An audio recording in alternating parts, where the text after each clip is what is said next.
Boa tarde, meu velho. Deixa uma branquinha pro seu amigo, por favor.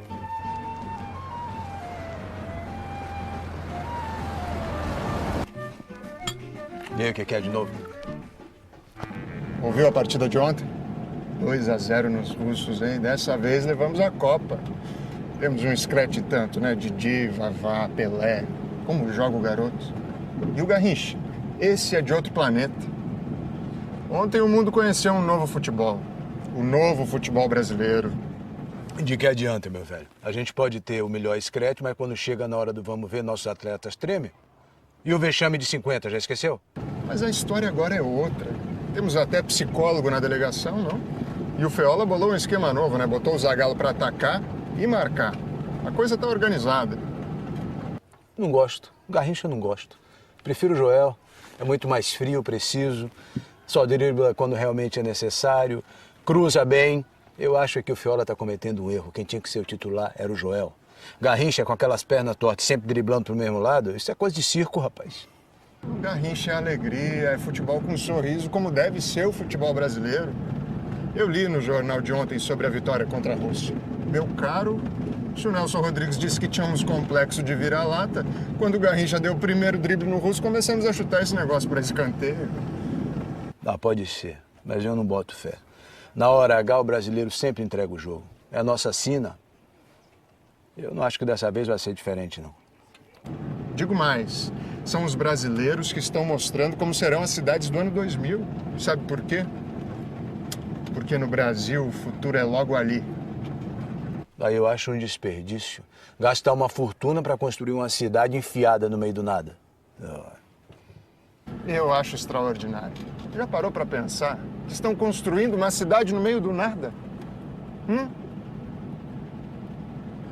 Um dos projetos que levaria o Brasil ao desenvolvimento, pelo menos assim foi pensado na época, era a transferência da capital, né, para o Planalto Central.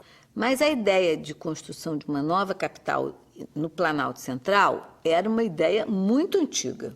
Já no final do século XIX, já se discutia, já havia até um planejamento da possibilidade de construir, de transferir a capital da cidade do Rio de Janeiro para o interior do Brasil. É ideia antiga, mas que nos anos 50 ela aparece como viável e principalmente como representando todo um movimento de modernização, né, em todos os sentidos, econômico, social. Que novo é esse que está em questão, né? Que ideia de moderno, né? Aparece nesse momento, se configura nesse momento. É interessante a gente ver que o moderno, a palavra moderno, é uma palavra que é ressemantizada o tempo todo. Então, esse moderno do final dos anos 50 é um moderno que tem a ver com a teoria das vanguardas, por exemplo, que é marcada pela ideia de ruptura. A ideia de que você vai romper com grande parte da tradição, ou com toda ela, pelo menos através do discurso, né, em nome da configuração de uma ordem absolutamente nova. A construção de Brasília nada mais é do que isso. Tanto que Brasília foi alcunhada na época como a cidade do futuro, né? Que a cidade era tão futurista, a ideia tão futurista, que ela não poderia nem ser construída, essa nova capital, aqui no Sudeste. Ela teria que ser construída ali no Planalto Central, edificada num lugar absolutamente novo, né? Totalmente fora dos padrões convencionais. Qual seria a capital ideal se a gente pensar nesses anos 60? Por um lado, uma elite técnica, burocrática, que não esteja ligada a interesses daquilo que se costuma chamar da pequena política. Isso é uma utopia, mas era muito forte nos anos 60.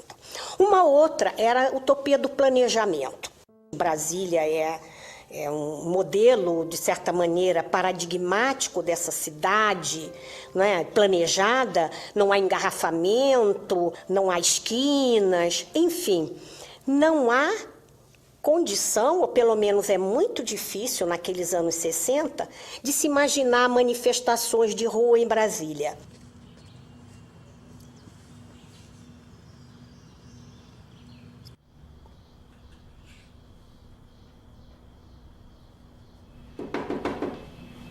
Oi, eu sou o Nascimento. Menino, não era pra você ter chegado de manhã? Olha, o chefe tá uma onça, viu? O chefe? Ele tá aqui? Calma, é o Sebastião. Ele é o mais antigo dos criados, sabe? E acho que é o chefe. Dá ordem aqui em todo mundo. Entendi, já vi tudo, né? Um chato. Sebastião é uma boa pessoa. Mas deixa eu avisar que você chegou, viu? Pode deixar, Dita.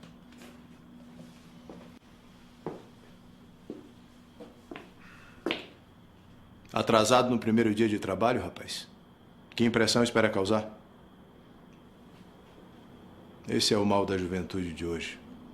Vocês não se importam. Mas no meu tempo não era assim, não. Tínhamos responsabilidade. O senhor tem razão, chefe. É que eu tive um problema com a condução. Tudo bem. Mas saiba que nessa profissão, pontualidade não é qualidade. É obrigação. O presidente chega daqui a 3 horas, hein? Tem um monte de coisa para te explicar. Podemos perder mais tempo.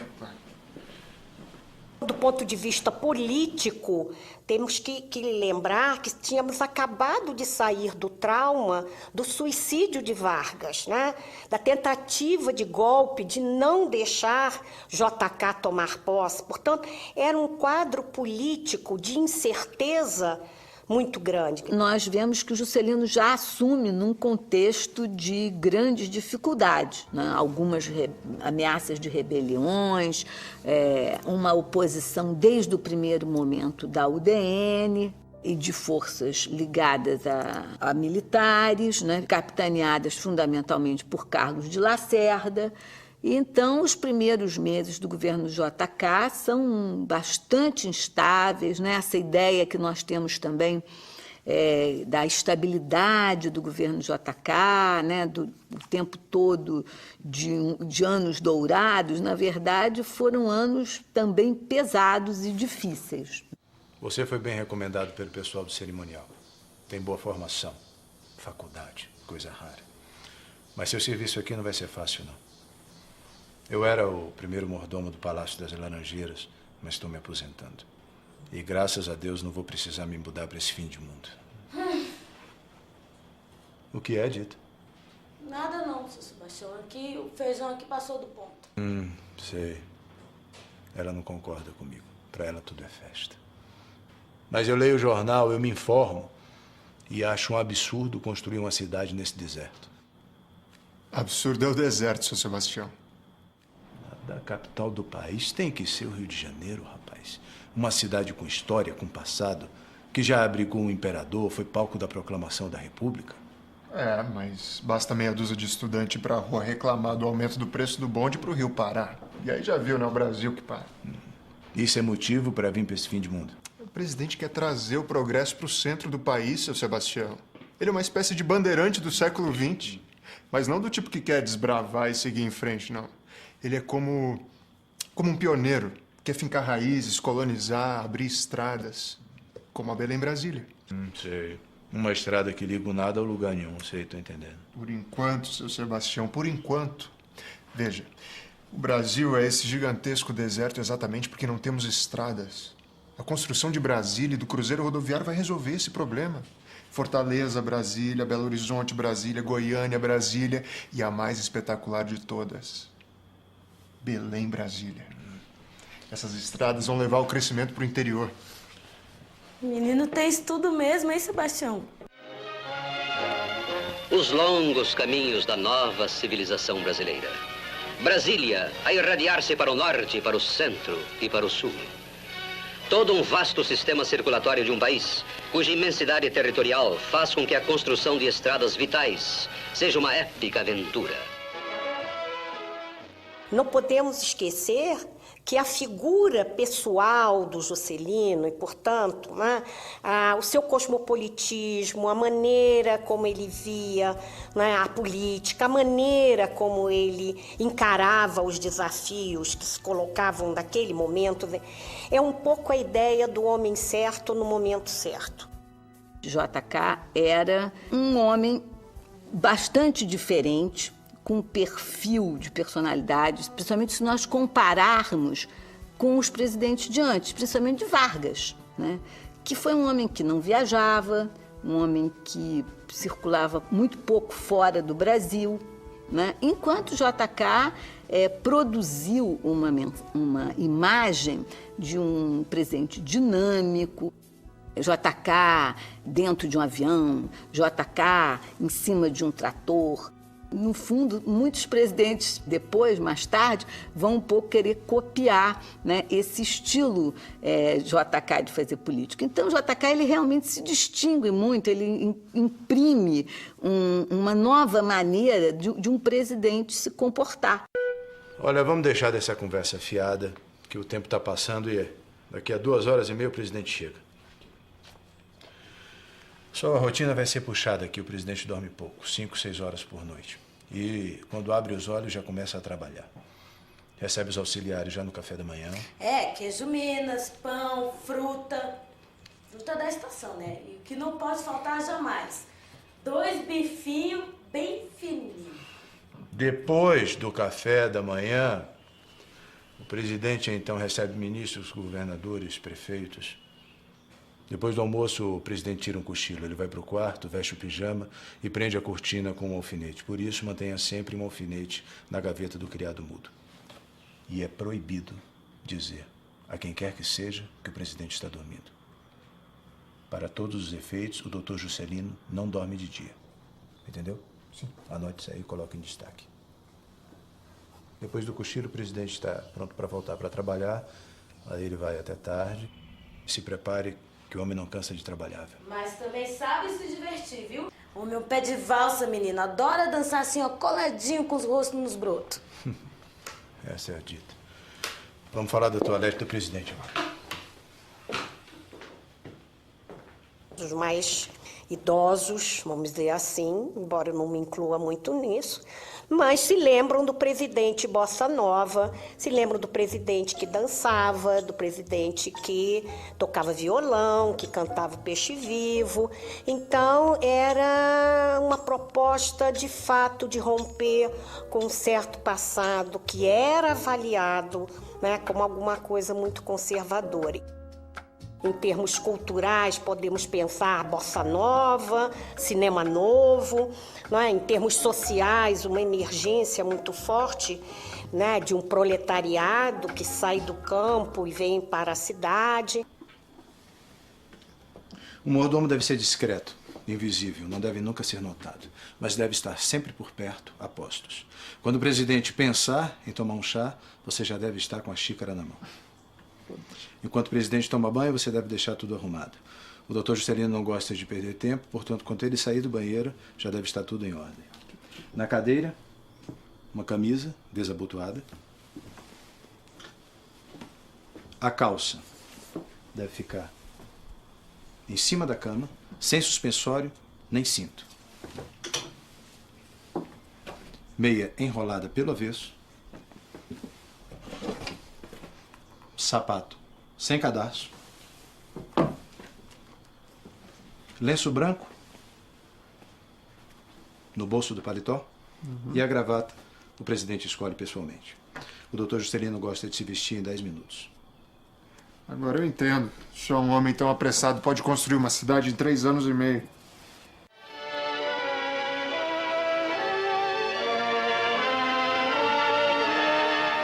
Em companhia do senhor Israel Pinheiro, o presidente da República acompanha o crescimento de Brasília com o fervor de quem já vê concretizado no espaço e no tempo todos os projetos, todas as obras futuras, todo o esplendor e toda a vida da cidade. Durante a campanha presidencial, Juscelino lança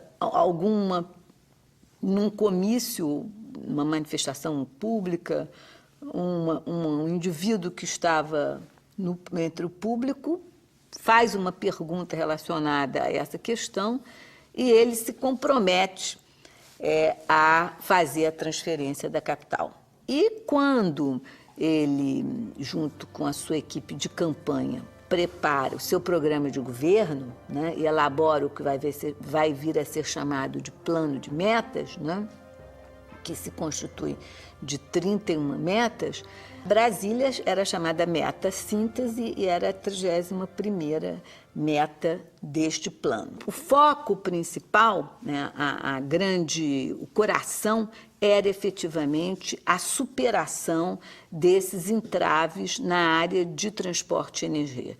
A gente vai ver, por exemplo, que temas importantes como educação são muito pouco contemplados. Tem pouca relevância dentro do plano e muito menor relevância ainda no plano do ponto de vista da implementação. Tá aí. Por isso que eu digo, no Rio de Janeiro, para se construir um viaduto, eles levam anos. Mas aqui onde Judas perdeu as botas, eles constroem uma cidade inteira em menos de 4 anos. Isso é ou não é um desatino? O presidente está certo. Ele tem que terminar Brasília durante o mandato, senão o próximo presidente não termina. Isso eu concordo com você, porque nenhum político gosta de terminar o serviço que o outro começou. Por isso mesmo é que eles não podem ficar longe do povo, porque sem a pressão popular, eles não trabalham. Imagine você o que vai ser essa cidade sem povo. Apenas políticos e Barnabés. Olha, eu li no jornal uma notícia sobre a construção da Igreja da Pampulha, em Belo Horizonte, quando o presidente ainda era prefeito lá. Um dia, um amigo do presidente foi visitar as obras e foi perguntando aos operários o que cada um estava fazendo. Um disse que estava misturando cimento, o outro que estava erguendo uma parede, até que um espanhol respondeu: "Eu estou construindo uma igreja." Foi o único que percebeu a grandeza do trabalho.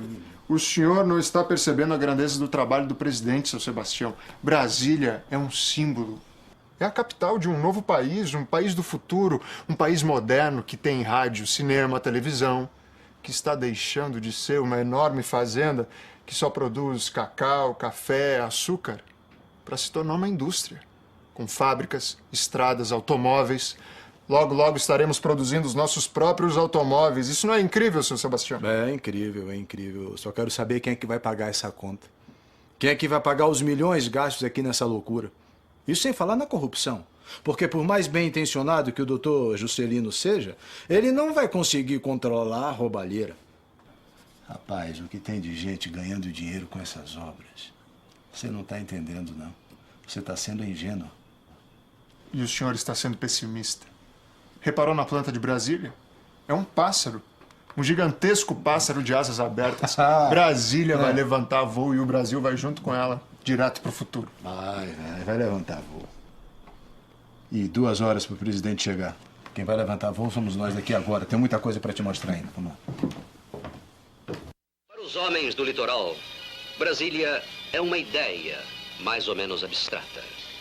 Para eles, é a pura realidade. Brasília, cidade do futuro, terá, como certas cidades clássicas da antiguidade, uma medida de graça arquitetônica. Nela, a idade da técnica reencontra a idade da harmonia, virtudes que andaram separadas nesses tempos de eclosão industrial. A cidade está assim fadada a ser um modelo para o mundo. O final do governo JK enfrentou muitas dificuldades para gerenciar a vida financeira do país e as relações com o FMI. Por quê? Por quê? Porque toda essa política de desenvolvimento, de construção de Brasília, de grandes investimentos, ela necessitava de recursos, de crédito.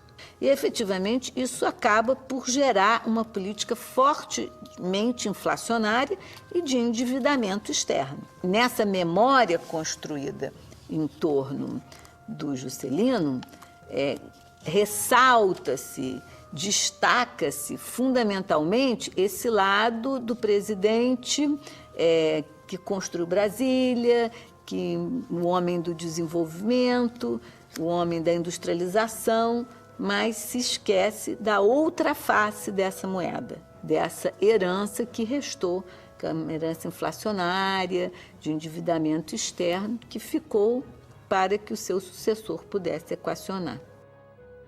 O Brasil é um país de projeção internacional pelo seu tamanho, pela sua produção, enfim.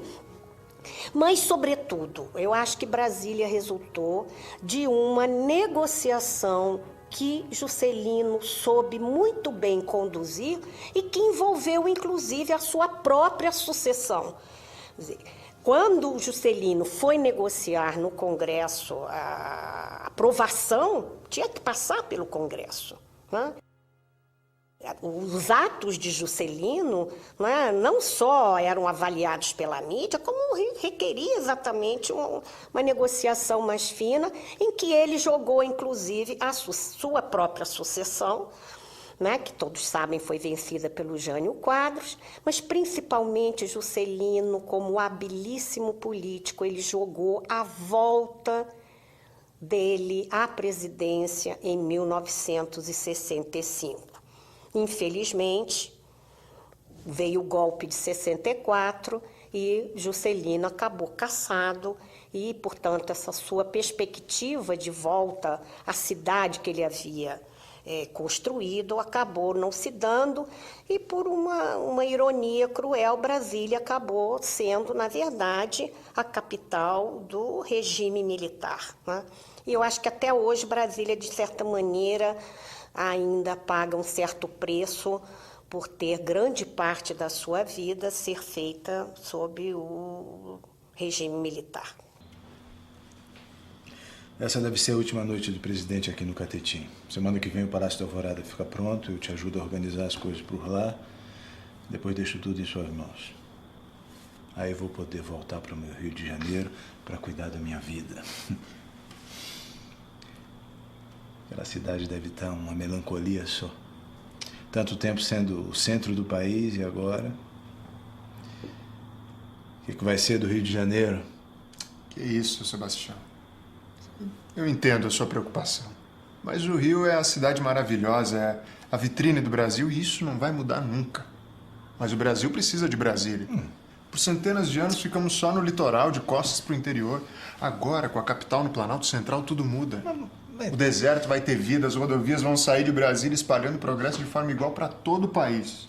Confie no Dr. Juscelino. Esse homem é gênio, ele sabe o que está fazendo. Vamos deixar de ser vira-latas. O homem tá aí, minha gente, vamos! Ih, mas chegou cedo, Goiano. Chabutoy, vem comigo.